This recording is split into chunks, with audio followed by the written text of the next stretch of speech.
Building a resilience dividend, of course, is much easier said than done. I think it's many ways where some of the mindset changes that we had been talking about in some of the earlier sessions are really necessary and perhaps most difficult in some senses to achieve. I'm still trying to get some clarity around what the resilience dividend really is, and I think this whole session really is to hopefully will give a little bit of clarity around that, and to help us think about that, and to help us think about the whys and the hows, and why such a dividend is important to the overall concept of resilience, and how indeed it might be achievable. I've got three very distinguished panelists here to help me think that through. Let me just introduce them. Well, one from a think tank perspective, obviously, Judith Rodin, president of the Rockefeller Foundation. Needs no further introduction at this point. One from an international policy perspective, so let me introduce Nolene Hazer, who is the Under-Secretary General of the United Nations and Special Advisor to the Secretary General on Timor-Leste. Welcome. And one from a business perspective, Robert Kerr, so Principal of Australasia Region for Arab Group, a global firm of designers, planners, and engineers. So, Judith, I thought we'd begin with you just to try and frame some of the thoughts that we've got around this. I thought you put very well this morning some of the sort of definitional elements of what resilience dividend is. And I thought we'd just start just by looking at the question of why the resilience dividend is increasingly an important concept. What do you, why are we looking at that, and what is important about it? I think Don framed it well this morning in talking about the long-term perspective and the not me as being an inhibitor to making investments in resilience building. Most political people are elected for a relatively short term and therefore don't feel that making certain long-term investments are in their political self-interest. And if something hasn't happened, there is a sense of, well, let's put thinking about it off. The reality is that it is now, and it is me, virtually everywhere in the world, if you take the perspective that it's not any specific shock, but it's every kind of shock. And I think that's one thing, that broadening the narrative here in thinking about the resilience dividend to any kind of crisis, and I elaborated this morning the broad range of them, and that was only a small group relative to what we see areas confronting all the time now, then you pull out that long-term into a very near-term perspective, so you change that. And I think the not me is equally changing. So I think that framework is no longer one that's inhibiting investment, but still, I think the reality is, and we have great mayors here who can articulate that, there are many competing important demands for cities, for governments to be making, and that's the reality of the context in which we've raised this issue of the resilience dividend, meaning that you can get multiple wins for any single investment. And it comes through this resilience lens. So for example, one that I didn't use this morning, let's take one closer to my physical home in New York. We're working with a variety of areas in the post-Sandy recovery model, and we're trying to make every investment of the federal recovery dollars give multiple wins right now. So Hoboken, New Jersey, for example, is subject to enormous amounts of flooding, even when there isn't a superstorm. It's a city that's very congested and needs an enormous amount of additional parking, and they have virtually no green recreation space. Instead of having the flood control department work on flood control and the Parks and Recreation department work on recreation, and the parking authority work on parking, they've integrated their planning through the process that we've helped them to develop. And so they're building underground parking garages with engineered technology that allow them to be water overflow tanks in times of flooding, and green space on the top to create recreational facilities. So one investment, 3 wins, that's the resilience dividend. The recreation and parking solve a near-term problem, and the flood prevention solves a longer-term problem. And we see that kind of thinking coming in over and over again. And by giving it a frame called the resilience dividend, I think that there's a way to get more bang for the buck and get more ROI. We have a business community here. This is really an ROI framework because it's talking about how you get more for any single investment. The other thing I would say is integration. So we come from 3 different sectors, but our 3 entities have actually worked together collaboratively in resilience building in many places in the world because we're each trying to get more bang for the buck. So we don't want charity and humanitarian aid to keep coming in afterwards. For every $3 spent on development, $1 is eroded in the next crisis. That's particularly true in this region. It may be more. Actually, that's a global standard. So how can all of these sectors work together to yield, even in our own work, a greater resilience dividend, more bang for our individual investments as well? Well, I think you raised lots of really interesting points. I want to come back to the short-termism versus the long-term issue because that's a challenge, as is the integrated planning issue. But I just want to raise with you first this concept creep that it looks to me from the outside is going on. We've got a new term, new concepts in urban resilience, in resilience dividend, we've got sustainability, we've got smart cities, we've got a whole range of concepts that have lots of connections between them, it seems to me. How do you frame resilience in the context of all of these other important conceptual issues? We see resilience as an umbrella under which some of these more specific strategies around sustainability, protection of assets, mitigation against future risk sit. Because resilience is about yielding benefits in the good times, in the near term. And so it protects against the bad times, but it yields immediate benefits. Sustainability is one of those immediate benefits and immediate investments, but sustainability investments don't protect you when things go wrong. They may protect against more things going wrong, and that's a really good thing, but what resilience does is it allows you to plan for disaster, resilience building, so that's one piece of it.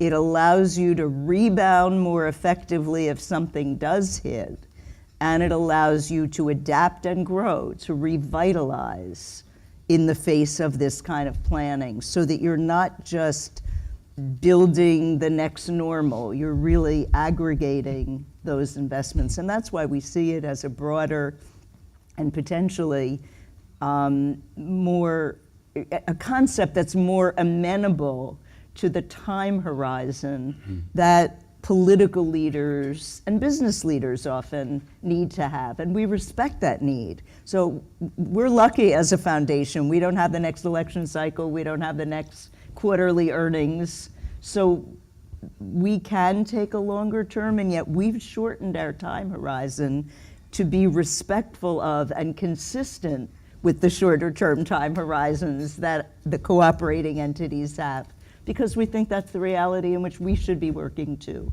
And is there a risk, do you think, that we'll be having competing concepts?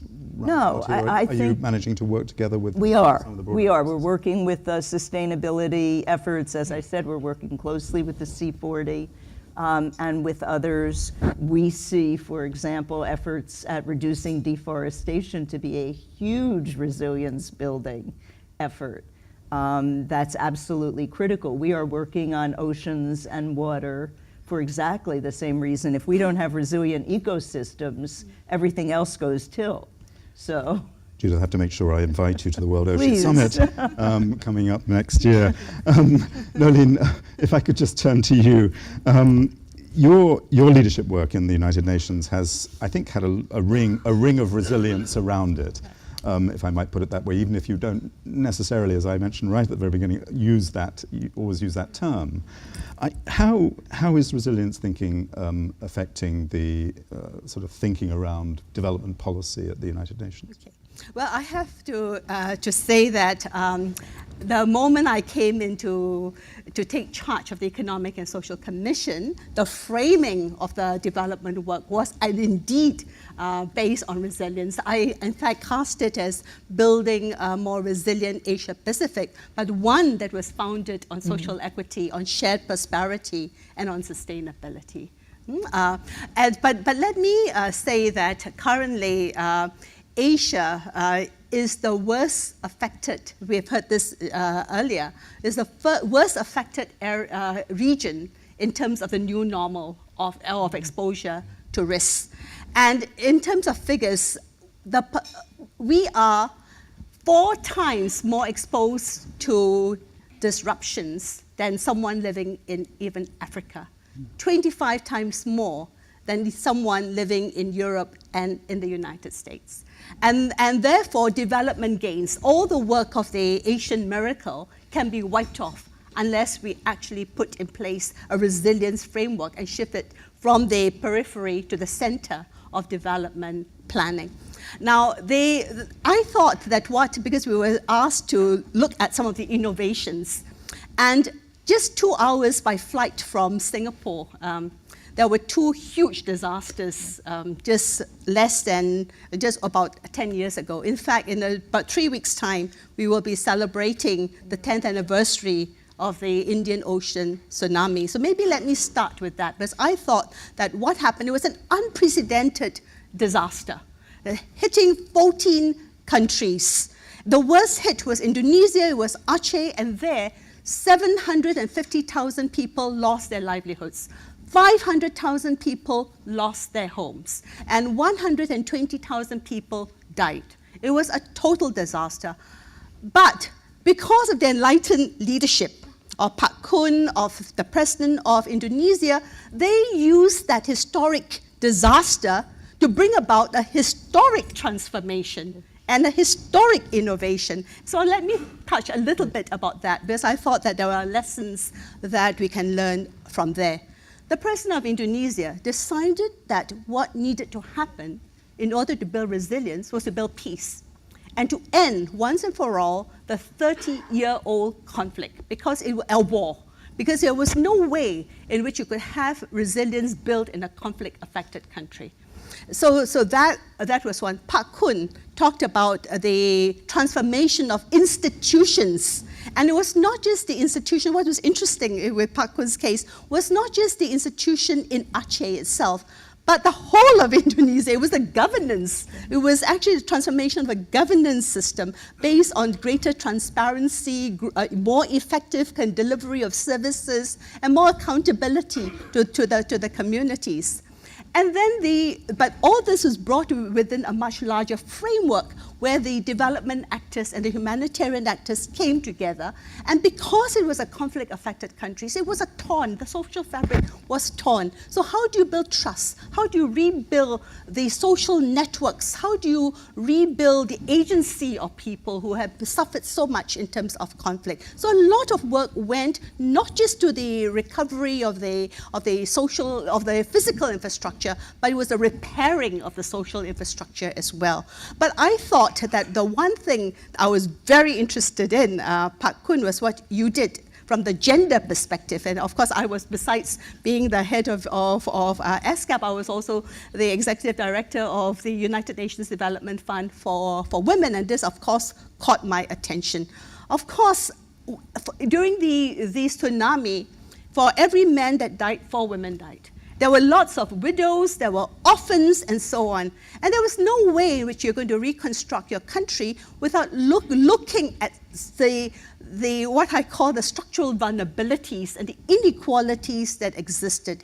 And in that place, women and children, girls especially, did not have the right to inheritance. And I think that what Park Kun did with the working with the central government was to allow the joint titling of land so that women and men could own land equally. And that was a huge thing in a very Muslim context, because Aceh is one of the most Muslim community. But how did they do it was what was interesting. The process was as innovative as the ideas. And they worked with the Sharia courts. They worked with the state courts, but they also worked, because there were like 3 different laws operating simultaneously, they also worked with the customary, the adat courts.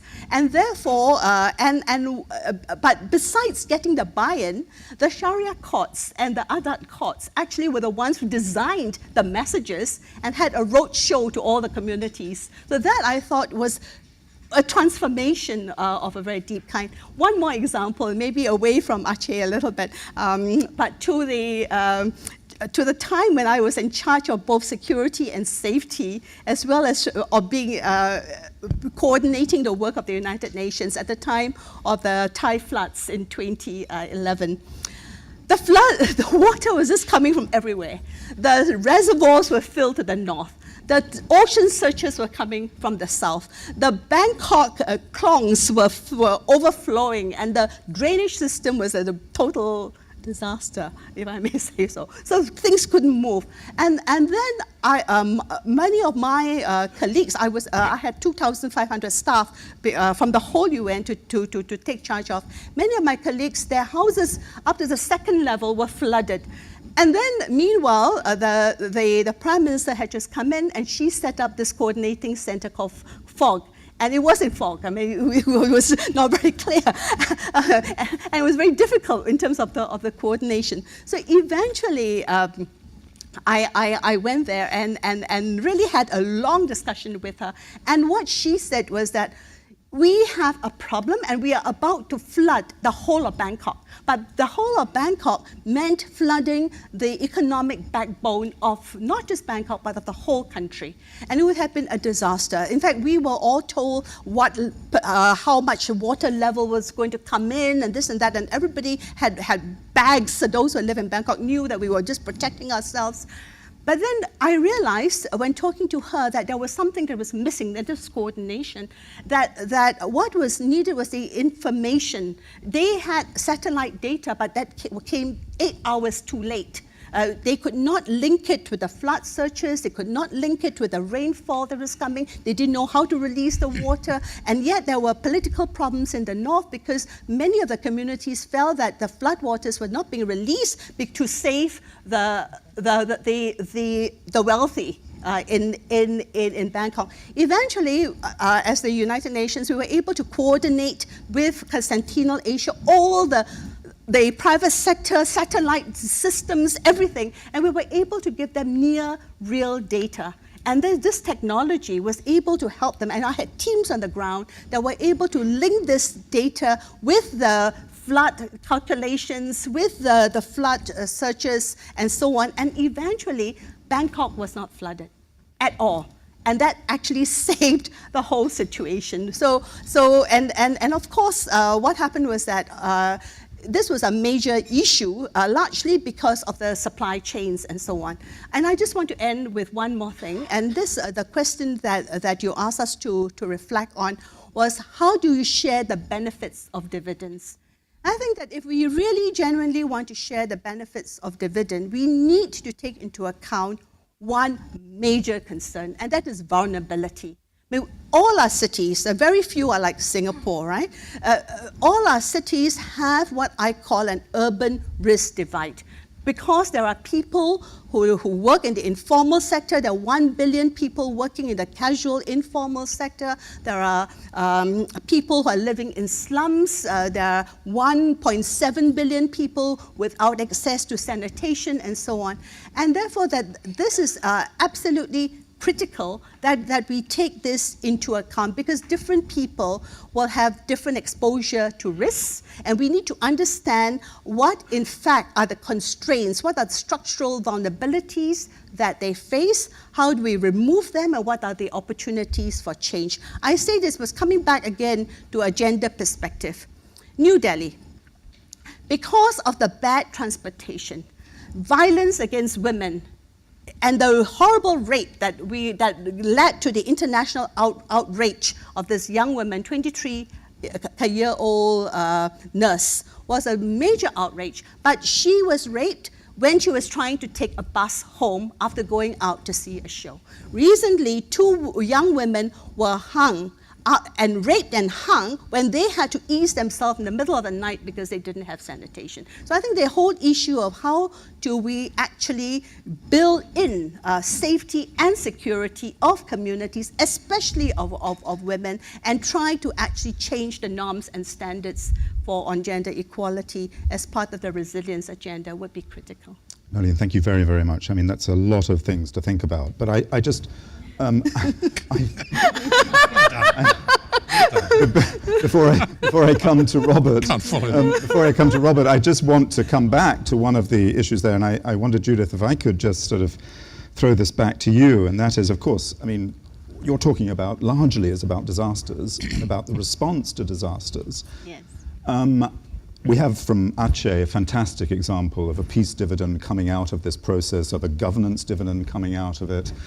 But clearly, one of the issues is how do you deal with these structural issues before they actually become really serious? And I just wonder, is it possible, Judith, to, how do we think about the resilience process and the resilience dividends when there aren't disasters sitting in front of us? I mean, I think that seems to me to be really critical.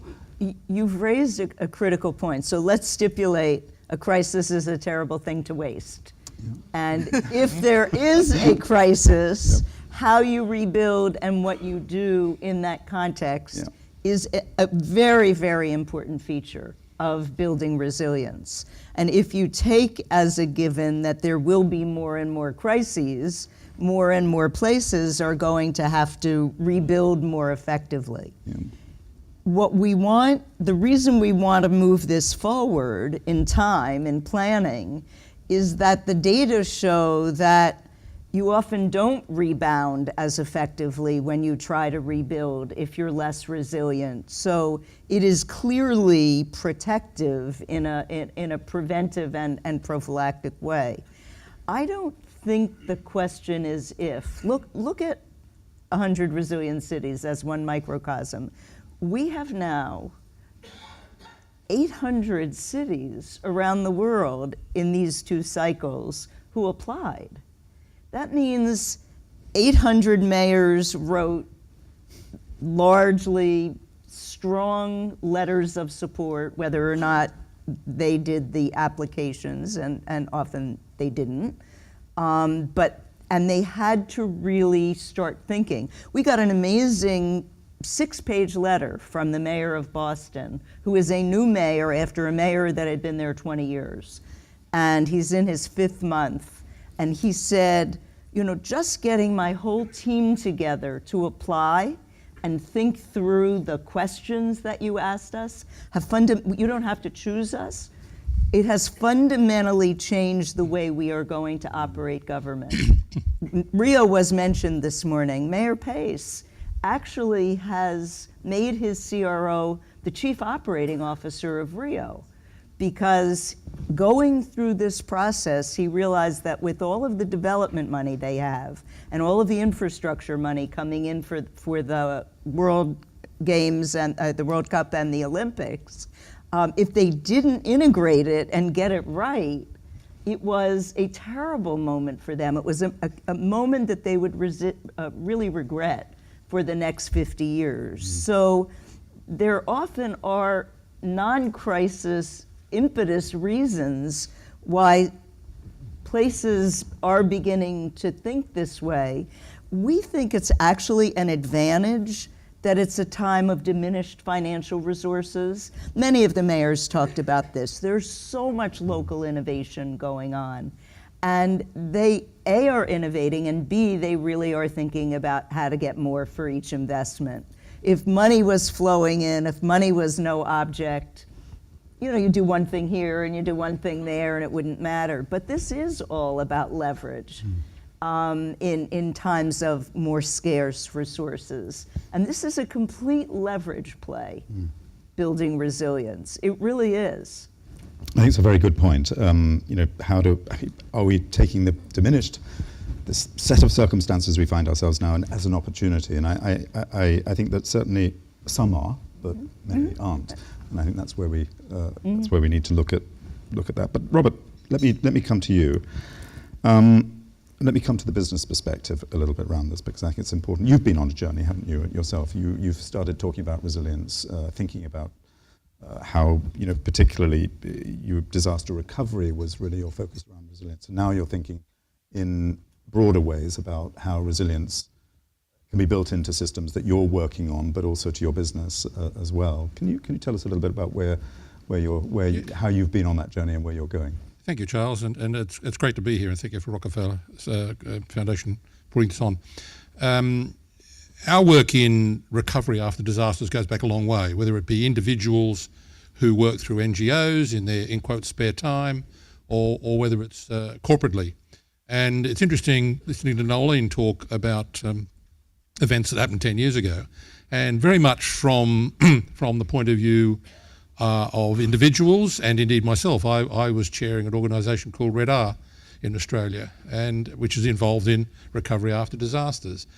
And we started the journey that took us from, whilst those sorts of things are probably always going to be required, great if they weren't, but they will be, to what about if we did it differently and actually built in, well, I don't think we had the word resilience to start with, but if we actually built in the capacity to deal with these crises before they happened. And that was 10, 11, 12 years ago. And in fact, we created a part of our business, Arup International Development, that was focused on doing that sort of work, in part on a not-for-profit basis, because we thought that would actually be helpful to the communities and helpful to us. But it also then led into opportunities we could take in the other parts of our business. Now, part of that is because, I guess, while we're in business, we're an employee-owned firm, we can take a long view. We do have to do quarterly reporting, although it's curious as to how seriously some people take that. But we take a long view, and I think that led us into that journey of how about building that in to start with, which has ultimately led to the whole conversation about resilience, the work with the Rockefeller Foundation. C40 is another partner we work very closely with. United Nations we work with, and of course the journey has become one of trying to establish and define a framework, the resilience framework, that will ultimately culminate in the ability to measure how we're doing in terms of the resilience. The resilience index work is being done now. There are some research papers on websites if people want to find them. And that will be released next year, early next year, which will allow people to, or allow mayors, allow cities, because I think at the end of the day, it is cities that actually need to do this. Mm-hmm. I mean, it's all very well for national governments, state governments and the like, although there are some national governments that don't even get it yet, to do this, but it's the cities. And we're becoming an increasingly urban world. It is the cities that need to deal with this. And in a way, cities are part of the problem, but they're also part of the solution. I think that's where the resilience dividend comes in. And so that's the journey we've taken on. Cities have become one of our priorities for business. I mean, it's also linked with water, energy and urbanisation, but those things all go back again towards city, dealing with all the challenges that are in place for that. And it's also occurred to us that it's all very well to design certain parts of the system well and in a resilient way. So if I go back over 10 years now, we designed a car plant in Turkey and for seismic, and we actually designed it very well. It stood up perfectly well. And you thought, that's fantastic. We've really done a good job for our client. They can actually get on with manufacturing cars. You might say whether that's the priority at the time, but nevertheless they could. Well, actually they couldn't, because the rest of the infrastructure around the plant prevented any of that from happening. So it's a much broader perspective than just saying, well, we've built your building so it didn't fall down. Unfortunately, it didn't fall down in a society that's devastated. It's actually not that's not particularly helpful. So I think that whole journey has taken us to a view that not only is there important work for engineers, although Arup is no longer an engineering company, it's a much more diverse organisation.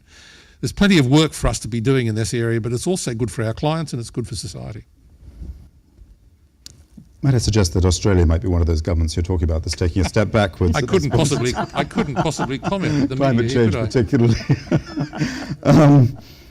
The idea, and Judith raised this earlier, the idea about businesses having a kind of win-win around this is really interesting, I think. And you've built resilience into your model, haven't you, effectively now? I mean, from having it as a CSR component of what you do to having it now as fundamentally part of your business is really where you're going as a company, isn't it? I wonder if you could just sort of reflect on that a little bit and just tell us why that's so important and how you think other businesses are coping with this and thinking about it. Well, I guess back in about 1999, in looking at the strategy for Arup worldwide, we came up with a mantra, which was "We shape a better world," and that is still, if you cut my arm, I'll bleed. We shape a better world. That is what we believe. The challenge is to define what better is, and in a way, the resilience framework and the resilience index is talking about what is better in terms of that world. So that's how our strategy is framed, and that's what we as a group of people believe. But we also think it's actually huge benefits for our clients. So, for example, one of our clients is a global bank, and there was a seismic event off Wellington. And he could determine by looking at his smartphone that an event was occurring and the like. But what he couldn't find out was whether that had any impact on his business and what if he needed to do, what actions he would take. Well, the reality is the data is out there for that, and we can actually start to bring together the various components. You know, what is the incident? Where's it coming from? What are the assets? What are their capabilities? And how do you actually cope with that? Now, we're not into predicting earthquakes, but flood events, storm events, and those things you do know in advance, and you can actually start to take actions. And we now do work for that global bank and a number of other global banks and hotel chains to create that. We're creating a tool called Hazard Owl, which will actually allow that particular person to not only determine that there's a potentially disastrous event occurring, but what action they need to take. I'm going to stop us there because I'm very conscious that this clock is going down very quickly, and I do want to throw this to the room to see whether there are any comments and observations in the room that people would like to raise. Down here, please. If you could just say your name and organisation. There's so many. Yeah. IHS.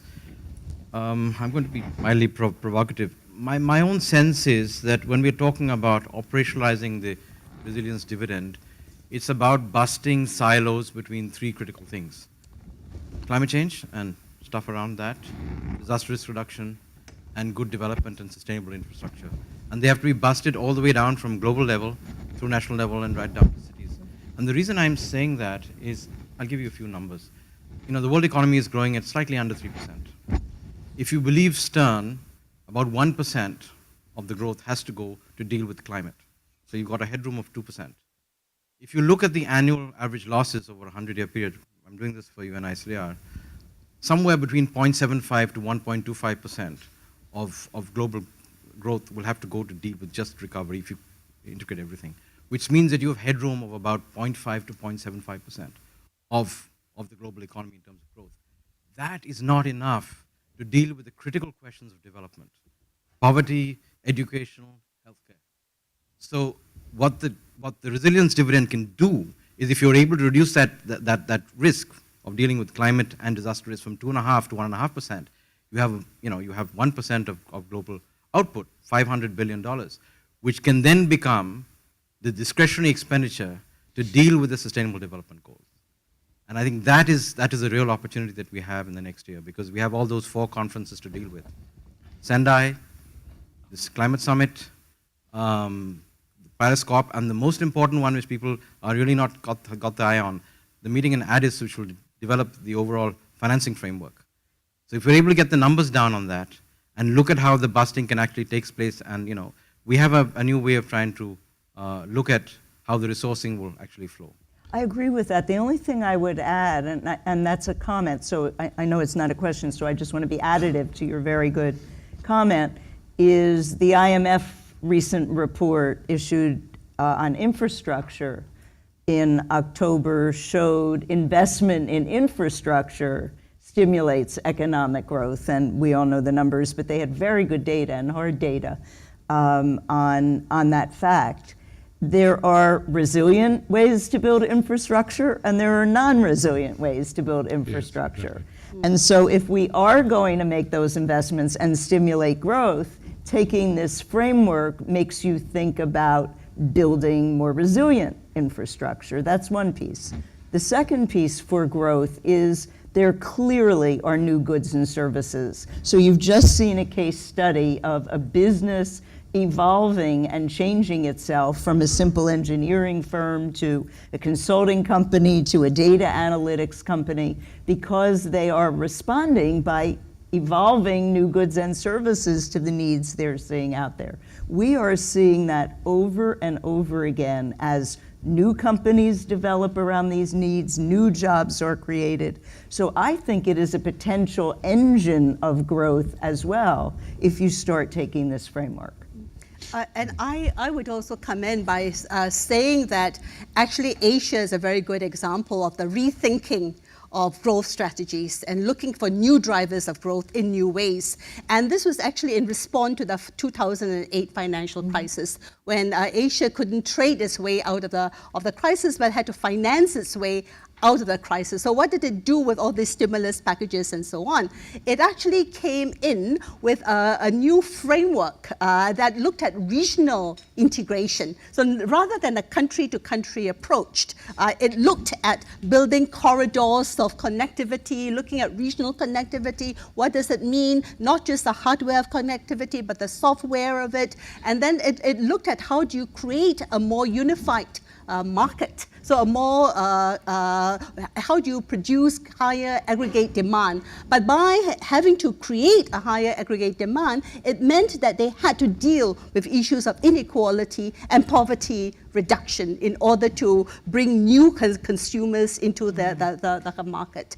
And then, and finally, it also looked at how do you deal regionally with shared vulnerabilities so that the poorer countries need not have to invest the same amount as the richer countries, but they could actually develop a regional goods that actually handled many of these issues. So I think that rethinking is a very good way of reducing costs. And Asia is not poor as a whole, although we have very many poor people. But Asia as a continent is not poor because we have about 6 trillion, 5 to 6 trillion reserves that we haven't got the financial architecture to actually in a way to use this in a more productive way to build the economies of the future, to look at sustainability, to look at issues of resilience as well as equity. And I think that what has happened now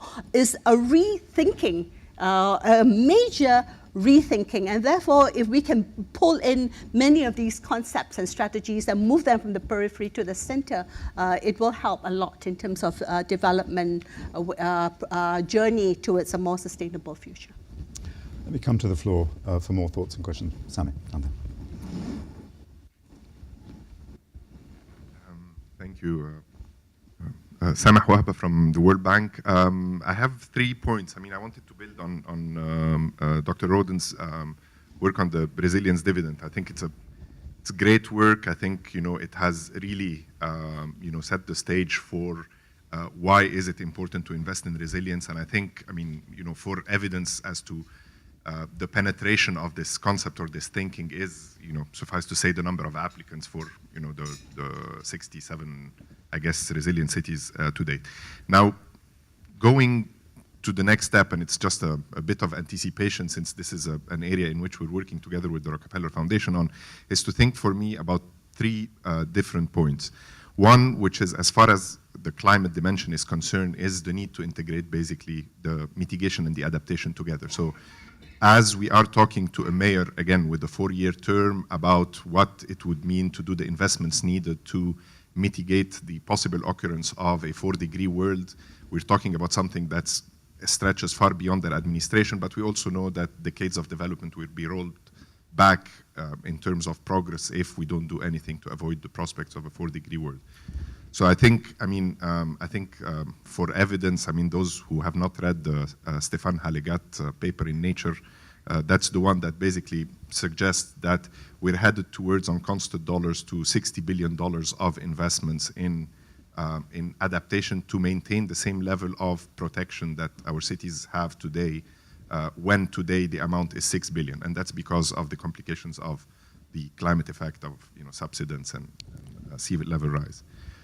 Now, the second point will be, what do we do about financing it? We will need to figure out this $1 million question of how do we monetize avoided losses, and this is something that is really important for us to be working on. It doesn't preclude that there are a lot of non-structural measures that could achieve resilience related to the planning, breaking the silos, taking all the policy and regulatory measures as far as land use planning is concerned, but there is a structural dimension that needs to be financed. Now, the third one has to do with how do we integrate this resilience dimension into planning, because it's one thing to talk about retrofit, but we also know that 60% of the built-up area of cities by 2030 has not yet been built.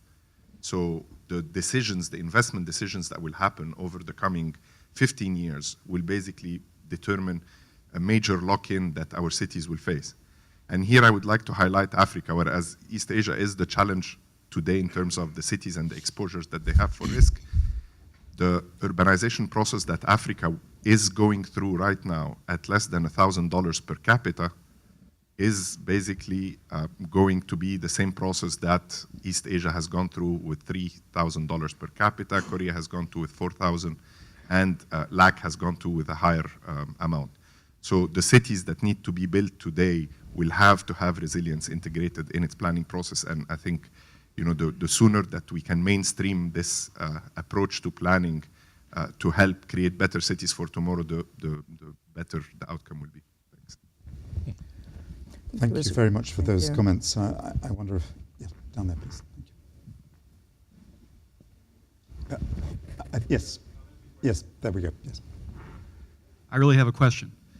So does the broader definition of resiliency, and it seems to grow at each panel, it's taken on security and human rights and a whole bunch of other issues, including climate change, infrastructure. Does that broader definition potentially hinder its practical application and investment, particularly in Asia? Again, important point. I think, Judith, I would like to answer that first and then have my colleagues do that. So, number one, you sound like my board, who keeps saying, this is growing and growing, are you trying to do everything? So it's a really legitimate question. And we are worried about mission creep in two ways. One, the way you characterized, and the second, that bad actions can also be taken in the name of building resilience. Certain kinds of slum clearance come to mind quickly.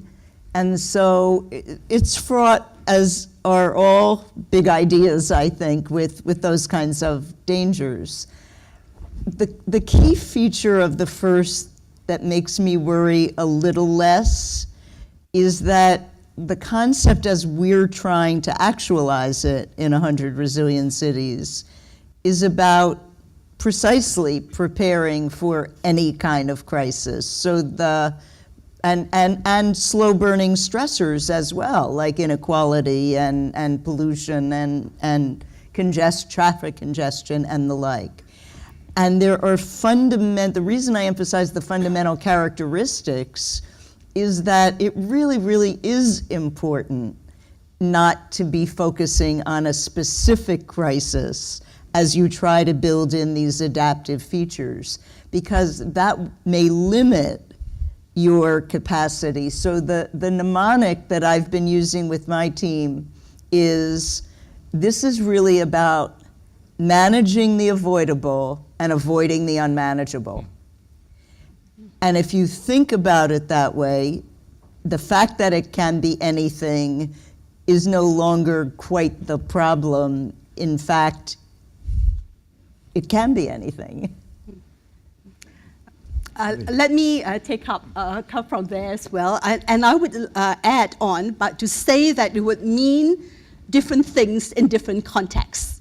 In other words, what is the issue that needs to be prioritized for getting resilience and the dividend in a particular context may differ, but at the same time, I think what we need to look at is where the levers, which priority could actually create some of the greatest change that we actually want. So, I mean, a very good example, from the two which I talked about, or even others. One was the land titling created greater equality, but at the same time, it actually helped with the rebuilding. The work in Rwanda, the food security was just impossible after the conflict if women didn't inherit land. And in the same way, I was in Ciudad Juarez, when I was the executive director of UNIFEM, and there 400 women were killed. And the main reasons why they were killed was because they were factory workers, and they were killed along their way from the transport. They were living up in the mountains, and during the time when they went to work and back, the criminal networks were operating. And one of the ways in which the whole city began to change was that they created safer transport systems. All the companies came together and created buses. They had people to escort the girls home and so on. And therefore, I think one needs to be quite innovative and creative, and really understand what the local situation needs in order to move from stage 1 to stage 2 and beyond. Charles, if I could just add. Absolutely. The reality is that it is going to grow. This resilience concept is going to grow. It is growing. But the reality is the world we live in is a system, a totally interdependent system. So all the things that Nolan and Judith are talking about are there, and we just got to deal with that reality. We will make mistakes along the way, I've got no doubt, but we should not let, what did someone say earlier, the perfect get in the way of good. Mm-hmm. And we have to actually start working at it. There will be false starts, there will be mistakes, we'll have to correct those, and the sooner we get into that, the better. Thank you, Robert. I know there are more questions. In fact, I am just going to take, or observations, I'm just going to take one more, because this has been a fascinating discussion, and I know that we're running, but just going to take one more from down here, please. I could literally, I've got 2 pages of questions and thoughts, and I haven't got to even half of them. So I'm going to determine to have one more thought. Thank you very much for giving me the last question. My name is Xia Ming Wan, come from Australia Commonwealth Scientific and Research Organization, that's CSR. I've become the new platform partner today. Thank you very much.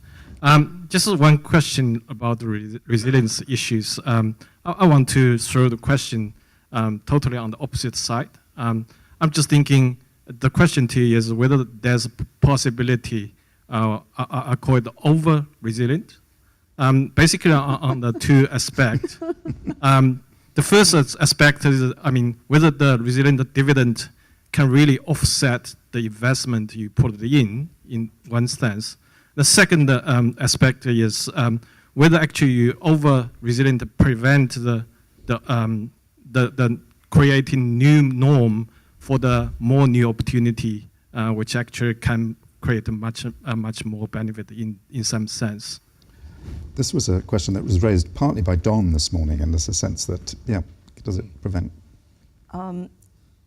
one of the characteristics of resilience is adaptability. So hopefully you're building nimbleness and ability to innovate and continue to transform into the capacities when you're building resilience. So I think if you maintain awareness, self-regulation, and adaptability as three of the key features, you are protecting against calcifying something that then won't grow. I will say that since I've been doing this work, and my own thinking was influenced both by my training as a psychologist and by reading deeply in engineering and systems theory around this, I've come across a political science literature on resilience maintaining authoritarianism in a very perverse and negative way. And so I've read that literature deeply now, and there is, I think, a good deal of evidence that in governance systems, there is the potential for a resilient government that is protecting a negative structure by building itself in a very resilient way. So I think these are things that we need to think about and worry through as we work on these processes. I think that opens a whole can of worms that unfortunately, unfortunately we're not going to be able to go into right now, but a very interesting can of worms. But I do want you to thank, please, and join me in thanking, please, Judith, Nolene, and Robert. It's a fascinating discussion. Thank you.